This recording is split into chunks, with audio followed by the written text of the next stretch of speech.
احادیث مبارکہ میں رحمت کے فرشتوں کی دعا بعض بندوں کے لیے ثابت ہے۔ بخاری شریف کی روایت، ابو داؤد شریف کی روایت، ابن ماجہ کی روایت اور اسی طریقے سے ترمذی شریف کی روایت اور مختلف اور بھی کتابوں میں رحمت کے فرشتوں کی دعائیں مؤمن مسلمان کے لیے ثابت ہیں۔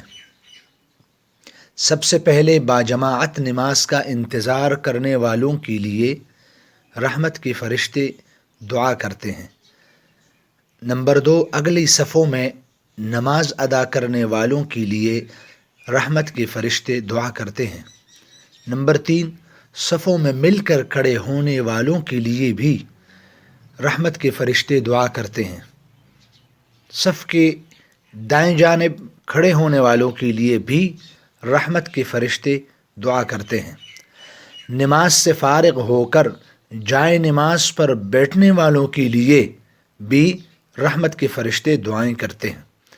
لوگوں کو خیر و بھلائی کی تعلیم دینے والوں کے لیے، مریضوں کی عیادت کرنے والوں کے لیے، روزے کے لیے سحری کھانے والوں کے لیے اور نبی پاک صلی اللہ علیہ وآلہ وسلم پر درود بھیجنے والوں کے لیے رحمت کے فرشتوں کی دعائیں ثابت شدہ ہیں۔